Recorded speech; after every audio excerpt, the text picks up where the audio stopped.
네, 저희가 12월 한 달 동안 야고보서의 말씀을 계속해서 살펴보고 있습니다. 연말을 맞이하면서 우리 가운데 어떤 말씀을 함께 나누면 좋을까 생각하던 중에 내 믿음과 또 내 신앙도 너무나 중요하지만 그 믿음과 신앙이 내 삶을 통하여서도 드러나는 것이 중요하기 때문에 함께 야고보서의 말씀을 살펴보고 있는데요. 야고보서는 믿음을 중요하게 생각하지만 그 믿음과 함께 행함 또한 중요하다는 것을 우리에게 말씀해 주고 있습니다. 특별히 오늘 제목은 당신의 지혜를 확인하라입니다. 야고보 사도에게는 이 지혜라고 하는 단어가 굉장히 중요했던 것 같습니다. 믿음도 중요하고 행함도 중요하지만 그것과 함께 지혜 또한 중요했다는 것이죠. 왜냐하면 서신을 시작하면서 1장 5절에서부터 계속해서 이 지혜를 강조하고 있기 때문입니다. 말씀을 한번 보시면요, 너희 중에 누구든지 지혜가 부족하거든 모든 사람에게 후히 주시고 꾸짖지 아니하시는 하나님께 구하라. 이 지혜를 구하는 행동 자체가 바로 믿음이라는 것이죠. 즉 믿음에는 항상 무엇이 있어야 됩니까? 믿음의 짝인 행함이 있어야 되는 것이죠. 항상 믿음과 행함은 같이 가는데 행함이 없는 믿음은 살아있는 믿음이 아니라 죽은 믿음이고 그 믿음으로는 자신을 구원할 수 없다. 이것이 바로 야고보 사도가 말하고 있는 핵심 아닙니까? 이 믿음을 확인할 수 있는 지표, 잣대가 바로 우리의 혀, 우리의 말이라는 것이죠. 자, 그런데 이 말에도 무엇이 필요한가? 그냥 입이니까 내가 기능적으로 말을 하는 것이 아니라 내 입이니까 내가 원하는 대로 말을 하는 것이 아니라 이 말에도 지혜가 필요하다는 겁니다. 우리가 이런 말을 할 때가 있습니다. 아니, 어떻게 같은 말을 해도 그런 식으로 말을 하십니까? 똑같은 말을 해도 어떻게 그렇게 사람의 마음을 후벼 파고 상처 주는 말만 딱 골라서 하십니까? 그런 말을 할 때가 있지 않습니까? 뭐가 없기 때문입니까? 지혜가 없기 때문입니다. 아무리 맞는 말이어도 그 말이 상대방에게 상처가 되면 무엇이 부족한 겁니까? 지혜가 부족한 것이죠.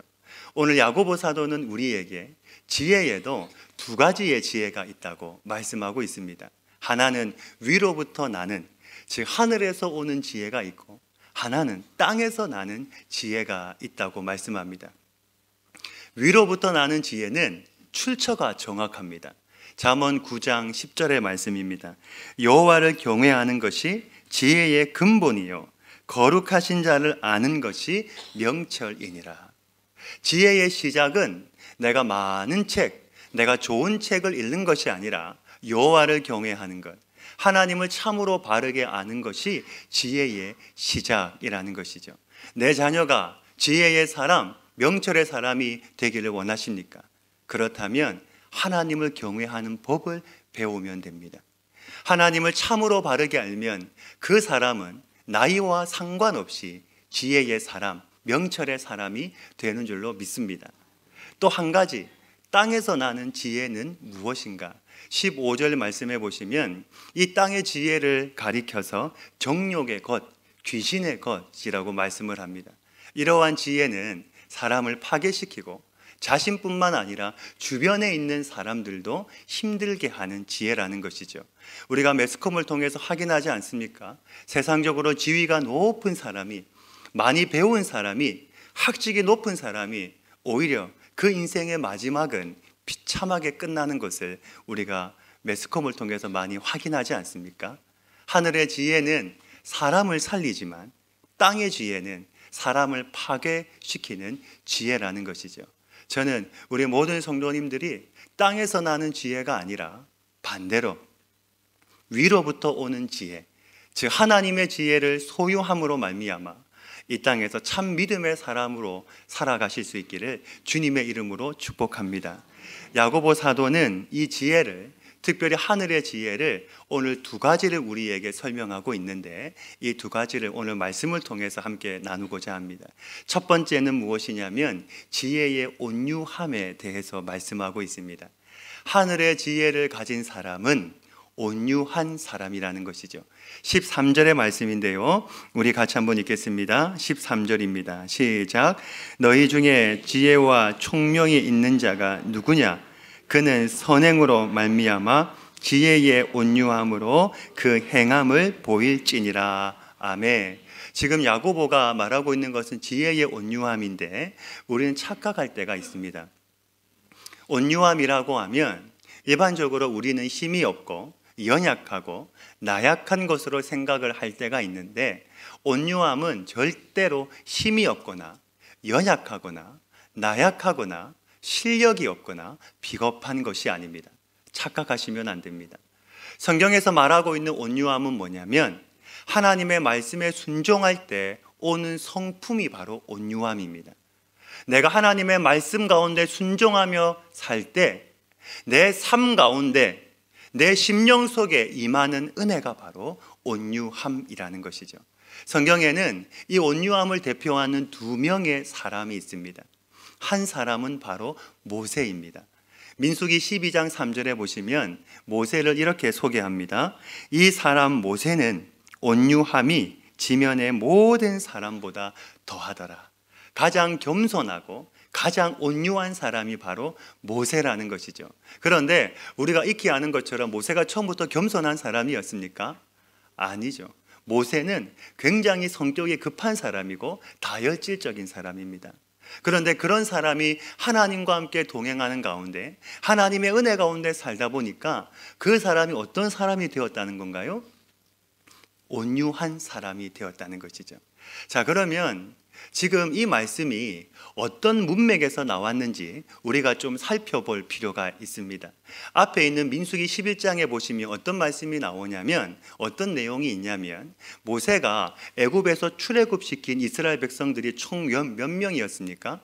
장정만 60만 명, 거기에 여자와 노인과 어린아이를 포함하면 200만 명이 넘습니다. 이 사람들 모세 혼자서 이끌어서 가다 보니까 그 책임이 너무나 막중한 겁니다. 한 사람씩만 말을 해도 모세는 200만 명의 사람들의 말을 들어야 되는 겁니다. 나는 하나지만, 나는 한마디를 하지만 모세 입장에서는 몇 마디입니까? 200만 명의 말을 들어야 되는 것이죠. 제가 예전에 사역할 때에 제가 섬겼던 담임 목사님이 교육자들과 함께 모여서 이렇게 대화를 하는데, 그 가운데 농담 반, 진담 반으로 이런 말씀을 하셨습니다.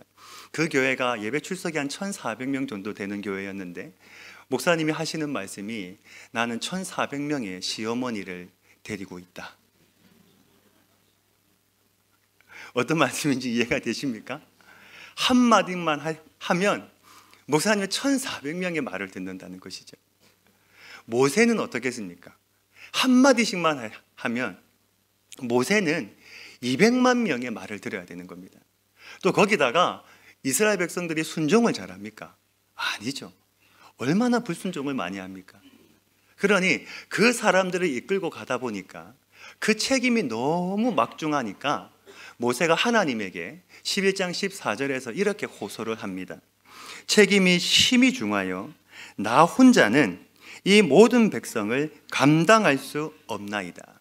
이 말을 듣고 하나님이 모세에게 붙여준 사람이 바로 장로 70명이었습니다. 그 다음에 나온 말씀이 바로 오늘 이 말씀, 모세는 온유함이 지면에 있는 모든 사람보다 더하더라. 이 말씀이 이해가 되십니까? 지금 하나님이 모세에게 붙여준 이 70명의 장로는 어떤 사람들입니까? 모세와 함께 일을 나눌 수 있는, 책임을 함께 나눌 수 있는 또 다른 온유한 사람이라는 것이죠. 그 가운데 가장 온유한 사람이 바로 모세라는 겁니다. 하나님은요, 사람을 붙여주실 때 그냥 아무나 붙여주시지 않습니다. 내 인생 가운데 사람을 붙여주실 때에는 다 이유가 있습니다. 우리가 만남의 복을 달라고 하나님께 구하는 이유도 무엇입니까? 결국에는 내 인생 가운데 온유한 사람이 있기를 원하는 것 아닙니까? 저는 우리 모든 성도님들이 하나님의 은혜로 말미암아 온유한 사람이 되실 수 있기를 주님의 이름으로 축복합니다. 이 말씀을 묵상하면서 제가 한 가지 깨달은 게 있습니다. 무엇이냐면, 온유한 사람의 특징은 주위에 사람들이 많습니다. 온유한 사람은 사람들이 항상 따릅니다. 항상 옆에는 사람들이 많습니다. 문제가 생기면 그 온유한 사람을 찾아가서 내 인생의 문제를 내어놓고 상담하게 되어 있습니다. 만약에 여러분이 어떤 문제가 생겼다, 내 삶에 급한 문제가 생겼다, 누가 제일 먼저 생각나시겠습니까? 틀림없이 온유한 사람입니다. 그 사람에게 가면 내 문제가 해결될 것 같고, 해결이 안 되어도 그 사람에게 가서 내 마음에 있는 짐을 내어놓아도 괜찮을 것 같은 사람, 그 사람과 함께 있으면 내가 위로를 받고, 내가 그 사람과 함께 있으면 내 마음이 치료될 것 같은 사람, 그 사람을 찾아가게 되어 있다는 것이죠. 오늘 여러분은 온유한 사람이십니까? 어떻습니까? 오늘 말씀의 핵심 가운데 하나가 바로 이겁니다. 내가 하나님을 믿고 내가 하나님의 자녀로 살아가고 내가 평생 믿음 안에, 교회 안에, 신앙의 울타리 가운데 내가 살았는데, 내가 하나님을 믿고 지금까지 왔는데 내가 하나님이 보실 때 온유한 사람인가? 하나님이 인정하실 수 있는, 교회가 인정할 수 있는 온유한 사람인가? 어떠십니까? 이렇게 말씀하시는 분들이 계십니다. 목사님, 제 주변에는 사람이 없습니다. 제가 성격이 좀 내성적이어서 사람을 사귀는 게 좀 힘이 든데 제 주변에는 사람이 없어서 참 외롭습니다. 이렇게 말하는 분들에게 저는 이렇게 말할 수 있을 것 같습니다. 여러분 주변에 사람이 없는 이유는 죄송하지만 여러분이 교만하기 때문에 그렇습니다. 성격이 문제가 아닙니다. 내가 교만하기 때문에 내 주변에 사람이 없는 겁니다. 한번 생각해 보십시오. 만약에 여러분이 교만한 사람을 찾아가서 밥을 먹고 내 마음속에 있는 짐을 내어놓고 상담받을 수 있겠습니까? 찾아가면 상처만 더 많이 받습니다. 어떤 사람을 찾아갑니까?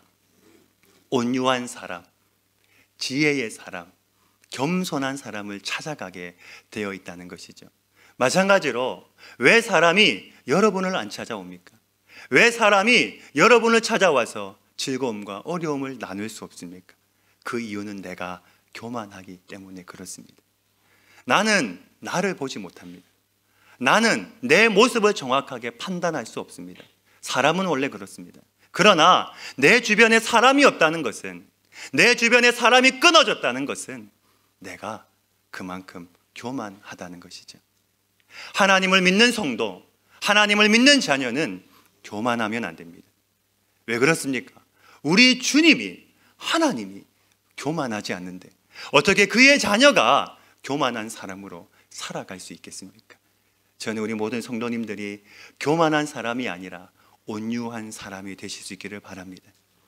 온유한 사람이 되어서 여러분 주위에 사람들이 끊어지지 아니하고 사람들이 많은 은혜가 있기를 간절히 소망합니다. 또 한 사람은 바로 예수님이십니다. 성경에 보시면요, 마태복음 11장에 예수님은 친히 자신을 가리켜서 이렇게 말씀하셨습니다. 29절입니다. 나는 마음이 온유하고 겸손하니 나의 멍에를 메고 내게 배우라. 그리하면 너희 마음이 쉼을 얻으리니. 아멘. 마음이 온유하고 겸손하신 예수님, 우리가 보기에는 참 좋아 보이지만 예수님 당시에 이 겸손과 온유는 그리 좋은 덕목이 아니었습니다.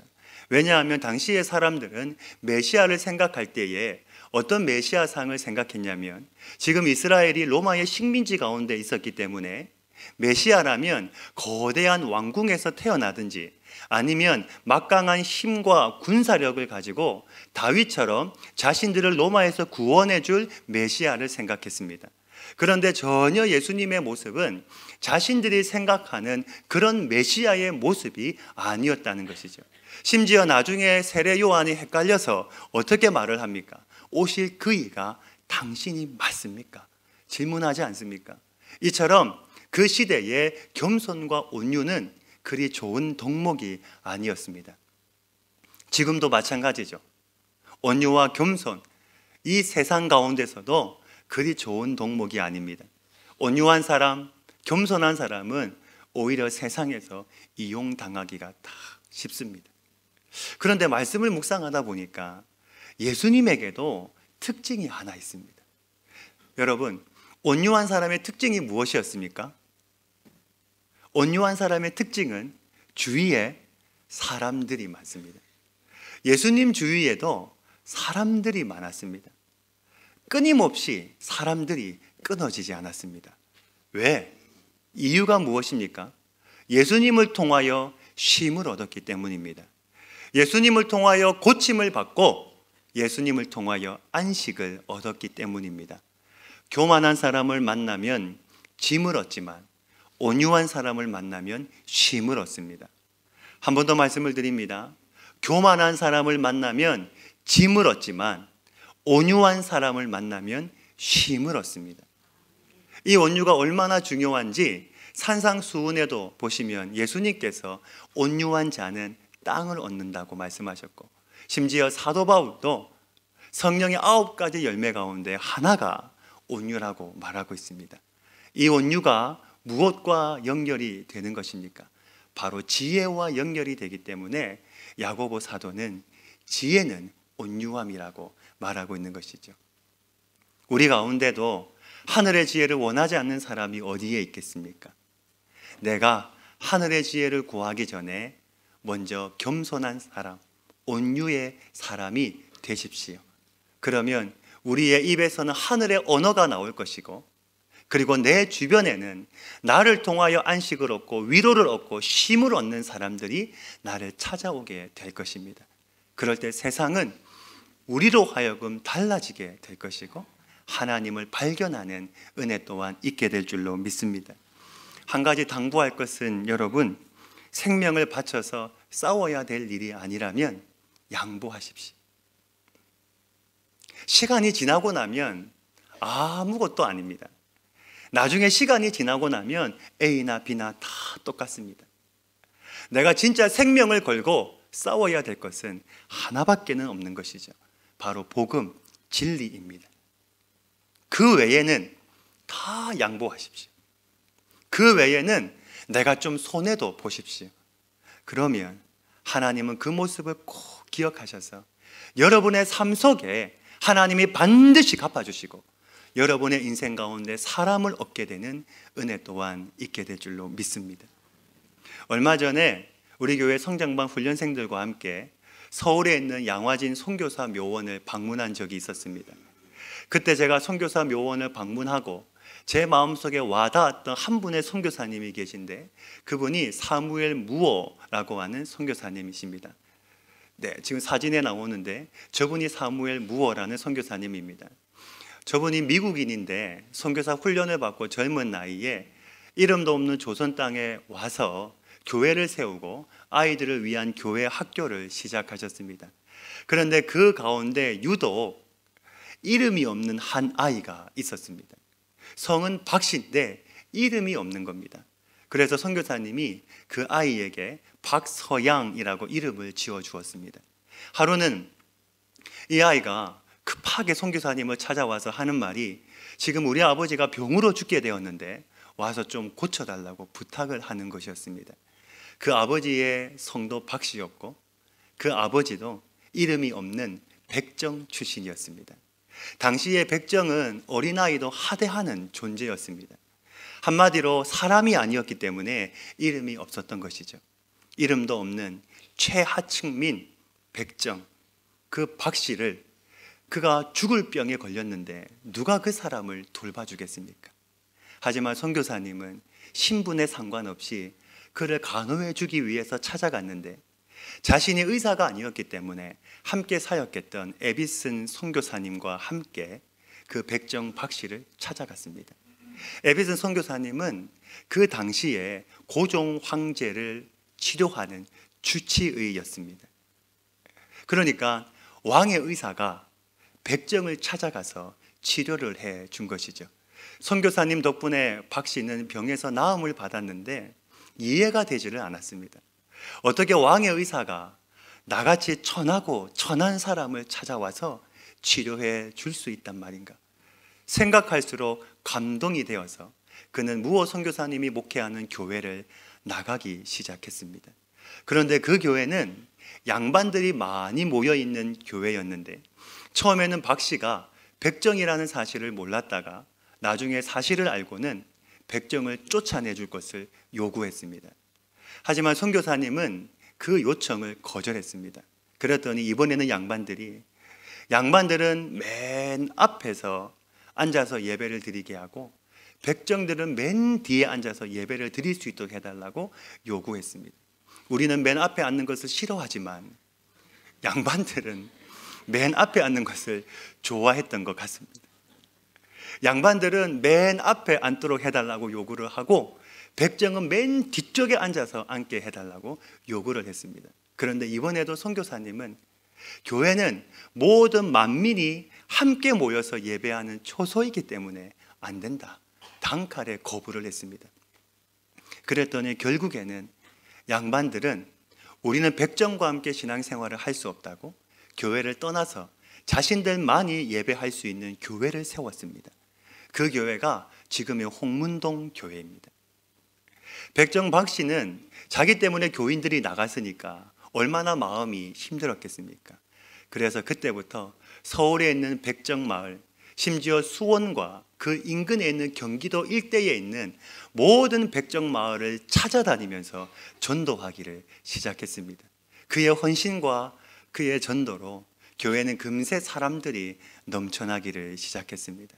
시간이 흘러서 양반들도 자신들의 행동이 잘못되었다는 것을 깨닫고 회개하고 다시 교회로 돌아오기를 시작했습니다. 선교사님은 그 백정 박 씨에게 박성춘이라고 이름을 지어주었습니다. 이듬해 1911년에 박성춘은 최초로 백정 출신의 장로가 되었습니다. 3년 후에는 조선 왕실의 왕손이었던 이재형이 장로가 되었습니다.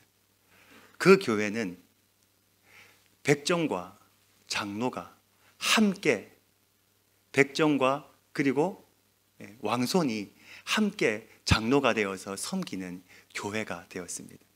그 교회가 지금의 서울 승동에 있는 승동교회입니다. 그 일이 소문이 나고 왕손과 백정이 함께 장로가 되어서 섬긴다고 하는 그 소문으로 인하여 교회는 날로 부흥을 했습니다. 이뿐만이 아니라 처음 내 아버지가 병으로 죽게 되었다고 하는 그 소식을 전했던 그 박서양은 한국인 최초로 양의사가 되어서 수많은 사람들을 살려내었습니다. 여러분, 이 사람들이 다 어떤 사람들입니까? 하나님의 은혜로 또 하나님의 자녀가 되고 또 그 하나님의 사랑으로 말미암아 다 온유한 사람들 아닙니까? 온유한 사람들이 되니 그 주변에 누가 붙는 겁니까? 사람들이 붙는 것이죠. 교회는 여러분, 온유한 사람들이 있을 때 그 교회는 따뜻한 교회요, 사랑이 넘치는 교회요, 은혜가 넘치는 교회가 되는 것입니다. 그러한 교회가 세상을 향해서 소금과 빛의 역할을 감당하는 교회가 되는 것이죠. 우리가 빛과 소금을 따라가는 것도 있겠지만 내가 빛과 소금이 되면 어떻습니까? 사람들이 오게 되어 있습니다. 사람들이 모이게 되어 있습니다. 사람들이 관심을 갖게 되어 있습니다. 왜 교회가 부흥하지 않을까?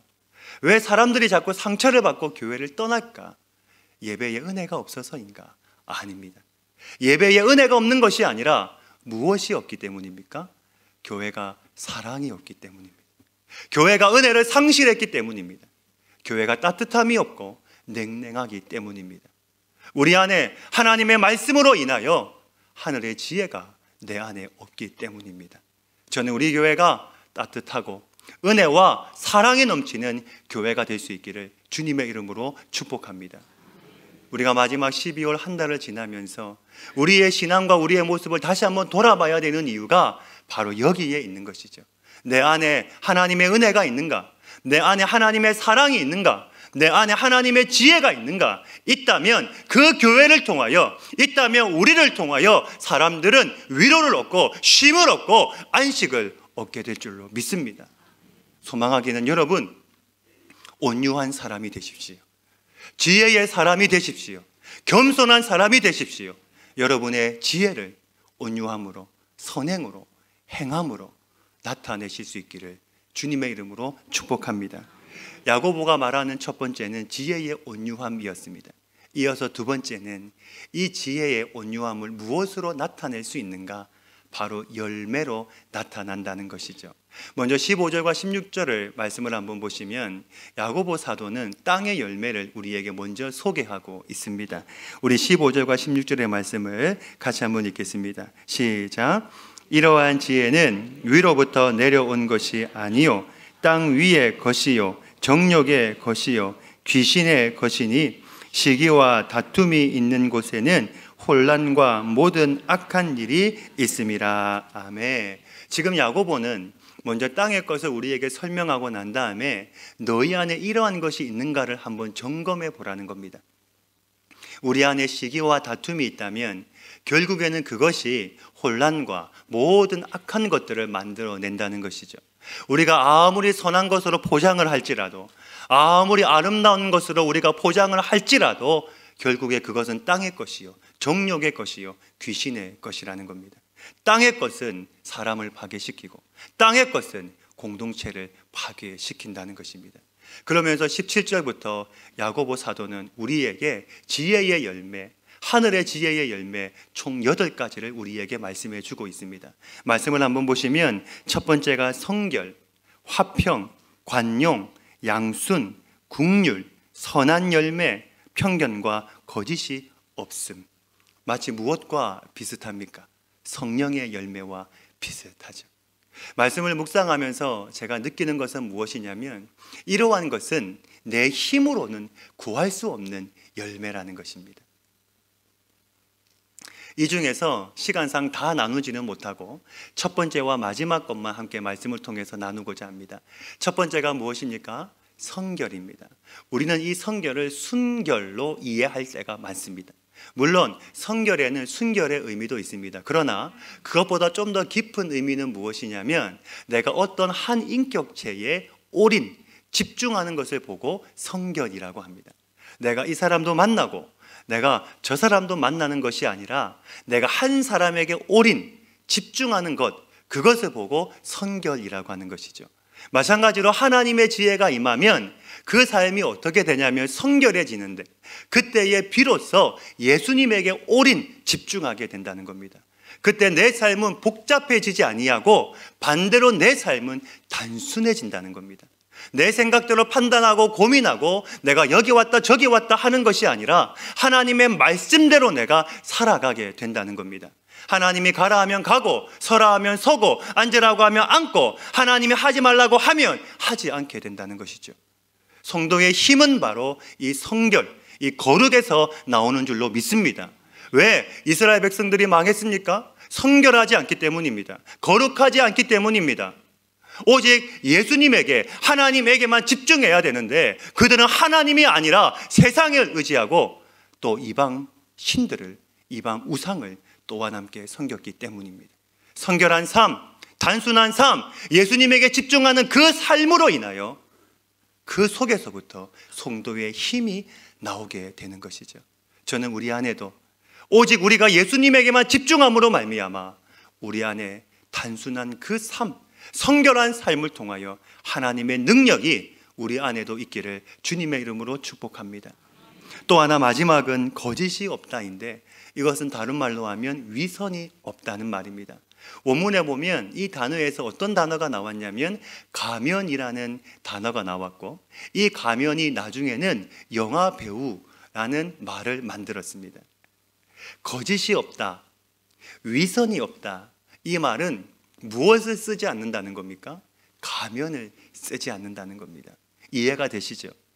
영화 배우가 가면을 쓰고 다른 사람의 인생을 연기하는 것처럼 지금 성경이 야고보가 우리에게 말하고 있는 것은 무엇이냐면 우리도 가면을 쓰고 신앙생활을 할 때가 많이 있다는 겁니다. 오늘 우리 가운데도 가면을 쓰고 오신 분들이 계실 수도 있습니다. 신앙이 좋은 척, 믿음이 좋은 척, 경건한 척, 심지어 내 속은 지금 썩어 뭉개지고 있는데 아무 일도 없는 것처럼 내가 가면을 쓰고 살아갈 때가 있습니다. 그런데 하나님의 은혜가 임하고 나면, 위로부터 하나님의 지혜가 내 삶에 임하고 나면 어떻게 됩니까? 내가 쓰고 있는 가면을 벗어버리게 된다는 것이죠. 그때의 내 삶에는 진정한 자유가 임하게 되는 것입니다. 이유가 무엇인가요? 중요한 것은 무엇이냐면, 우리가 예수님을 믿게 되면 내 삶에 오는 지혜가 무엇이냐면, 나는 연약하고 나는 부족하지만 예수님이 나를 위하여 십자가에 죽으셨다는 그 사실 앞에 내가 괜찮은 사람이어서 예수님이 나를 위하여 십자가에 죽으신 것이 아니라, 나는 여전히 연약하고 나는 여전히 부족하지만 예수님이 나를 위하여 십자가에 죽으셨다는 그 한없는 하나님의 사랑 앞에 내가 지금까지 쓰고 있었던 나의 가면을 내가 벗어버릴 수 있게 된다는 것이죠. 내가 가면을 벗을 때 비로소 그때에 내 삶에 무엇이 임하게 되는 것입니까? 화평이, 평화가 내 삶에 임하게 된다는 것입니다. 18절 말씀입니다. 화평하게 하는 자들은 화평으로 심어 의의 열매를 거둔다.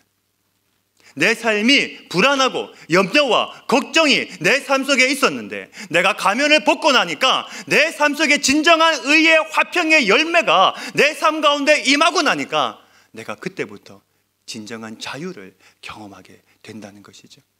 진리를 알지니 진리가 너희를 자유케 하리라. 여기서 말하는 화평은 샬롬이라는 말입니다. 내가 가면을 벗어버릴 때, 그때야 비로소 내 삶에는 화평과 그리고 샬롬의 열매를 맺게 된다는 것이죠. 우리가 여러분, 세상에서는 내가 무시를 당하지 않으려고 있는 척 가면을 쓰고 살아갑니다. 세상에서는요, 없어도 있는 척, 이왕이면 좋은 차, 좋은 옷 입으면서 사람들에게 무시당하지 않으려고 있는 척 하며 살아갑니다. 심지어 내 자녀도 세상에서 무시당하지 않게 하려고 좋은 옷 입히고, 이왕이면 좋은 음식 먹이고, 좋은 학원 보내면서 살아갑니다. 세상에서 우리는 있는 척 하며 살아갑니다. 가면을 쓰고 살아가는 것이죠. 그런데 내가 세상에서 쓰고 있는 그 가면을 하나님 앞에서까지 내가 가면을 쓰고 있다면 하나님은 어떠실까요? 하나님은 내가 가면 쓰고 있는 것을 원하지 않으십니다. 하나님은 내가 쓰고 있는 가면을 벗기를 원하십니다. 언제까지 가면을 쓰고 신앙생활을 하실 겁니까? 언제까지 가면을 쓰고 사실 겁니까? 언제까지 가면을 쓰고 하나님 앞에 나오실 겁니까? 내가 이 가면을 벗으면 사람들이 나를 어떻게 생각할까? 여러분, 신앙생활을 하시면서 왜 사람을 보십니까?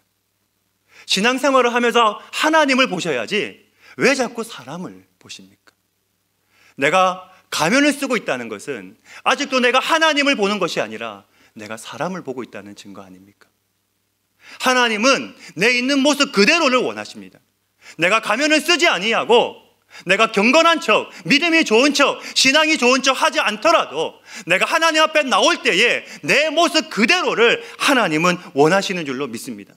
하나님이 나를 구원하실 때 내 배경을 보셨습니까? 내 능력을 보고 나를 구원하셨습니까? 내가 자격이 있어서 하나님이 나를 구원하셨습니까? 아니잖아요. 내 모습 그대로를 하나님을 보시고 나를 구원해 주셨습니다. 그런데 우리는 하나님 앞에 나올 때 늘 가면을 쓰고 나옵니다. 늘 하나님 앞에 나올 때 나는 늘 가면을 쓰고 나옵니다. 사람이 나를 어떻게 볼까? 어떻게 생각할까? 어떤 말을 할까? 하나님을 보고 신앙생활 해야 되는데, 하나님을 느끼고 신앙생활 해야 되는데, 하나님과 함께 신앙생활 해야 되는데, 하나님은 온데간데 없고 사람을 보면서 내가 가면을 쓰고 경건한 척, 믿음이 좋은 척, 신앙이 좋은 척 가면을 쓰고 신앙생활을 합니다. 하나님은 오늘도 우리가 가면을 벗기를 원하십니다. 하나님은 지금 이 순간 내 가면을 벗기를 원하십니다. 가면을 벗고 아무것도 없는 내 인생이지만, 빈털터리의 인생이지만 내가 가면을 벗고 마치 벌거벗은 것처럼 주님 앞에 나와도 하나님은 나를 외면하지 않으십니다. 하나님은 변함없이 나를 사랑하시고 변함없이 나를 품어주시고 변함없이 우리를 안아주시는 하나님이신 줄로 믿습니다. 하나님 앞에 나올 때 내가 생얼로 하나님 앞에 나오는 것이죠. 이런 유머가 있습니다. 20대 여성이 화장을 하면 화장, 30대 여성이 화장을 하면 분장, 40대 여성이 화장을 하면 변장, 그 다음에 뭡니까? 50대죠. 50대 여성이 화장을 하면 위장, 60대 여성이 화장을 하면 포장, 70대 여성이 화장을 하면 환장, 80대 여성이 화장을 하면 끝장. 우리 여성분들 많이 계신데 농담입니다. 유머입니다. 유머. 진심으로 받으시면 안 됩니다. 여러분, 내가 화장을 하든 내가 포장을 하든 분장을 하든 내가 위장을 하든 그게 하나님 앞에 뭐가 중요하겠습니까? 우리가 집에 들어가면 화장을 해도 다 지우지 않습니까? 집에서까지도 내가 화장하고 있는 사람은 없잖아요. 집에 들어가면 화장을 다 지웁니다. 그래야 편안하잖아요. 그래야 내가 자유로워지잖아요. 우리가 하나님의 앞에 오는데, 내가 하나님의 집에 오는데, 내가 하나님 품에 오는데 언제까지 화장을 하고 계실 겁니까? 언제까지 가면을 쓰고 계실 겁니까? 하나님은 내가 가면을 벗기를 원하십니다. 내가 가면을 벗고 내 있는 모습 그대로 나올 때, 그때야 비로소 내 삶은 땅의 지혜로 사는 사람이 아니라 하늘의 지혜로 살고, 그때에 비로소 나는 온유한 사람이 되고, 그리고 나를 통하여 내 주변에 사람들이 모이고 그 사람들이 나를 통하여 위로함을 받고 그 모습을 통하여 하나님의 영광 받으시고, 그리고 그곳에 샬롬의 은혜 그리고 화평의 은혜가 임하고 또 나는 하나님의 사명을 감당하는 사람이 되는 줄로 믿습니다. 야고보는 오늘 우리에게 지혜를 이야기합니다. 땅의 지혜와 하늘의 지혜가 있다. 그런데 하늘의 지혜 가운데 8가지를 말하는데 그 첫 번째는 바로 성결, 오직 예수님에게만 오랜 집중하는 것.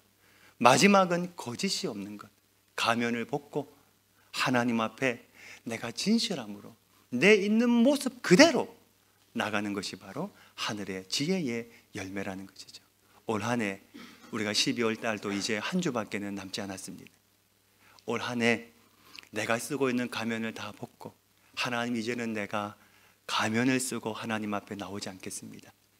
이제 내가 내 모습 그대로, 내가 쌩얼일지라도 내 모습 그대로 하나님 앞에 나오겠습니다. 하나님, 변함없이 나를 사랑해 주옵소서. 내가 그렇게 나가면 하나님은 늘 언제나 동일하게 우리를 품어주시고 내 삶 속에 주시는 은혜도 우리가 경험하게 될 줄로 믿습니다. 이 지혜를 누리는 저와 여러분이 될 수 있기를 주님의 이름으로 축복합니다. 아버지 하나님, 오늘 야고보는 우리에게 하늘의 지혜를 말합니다. 하나님, 하늘의 지혜를 가진 사람은 온유한 사람입니다. 온유한 사람은 사람을 얻습니다. 또 온유한 사람은 성결한 사람입니다. 또 온유한 사람은 가면을 쓰지 않습니다. 하나님, 나는 지금까지 가면을 쓰고 신앙생활 하지는 않았습니까? 신앙이 좋은 척, 믿음이 좋은 척, 경건한 척, 내 삶에 아무 일도 없는 것처럼, 내 삶은 무너지고 있는데, 내 삶은 힘이 든데, 그런데 나는 아무 일도 없는 것처럼 가면을 쓰고 있지는 않습니까? 하나님은 오늘도 우리가 가면을 벗고 있는 모습 그대로 하나님 앞에 나오기를 원하는데, 나는 하나님을 보지 못하고 사람을 보다 보니 오늘도 가면을 쓰고 있습니다. 하나님, 이제는 내 가면을 벗게 하여 주옵소서. 이제는 가면을 쓰지 아니하고 내 모습 그대로 하나님 앞에 나올 때 변함없이 나를 사랑해 주시고, 변함없이 나를 품어주시고, 변함없이 나를 인도해 주시는 하나님의 그 은혜 경험하는 우리 성도들 되게 하여 주시옵소서. 올 한 해가 지나가기 전에 내가 미련 없이 내 가면을 벗어버리고 주님과 함께 다시 새롭게 태어나는, 새롭게 거듭나는 우리 모두가 되게 하여 주옵소서. 이 모든 말씀 예수님의 이름으로 기도하옵나이다.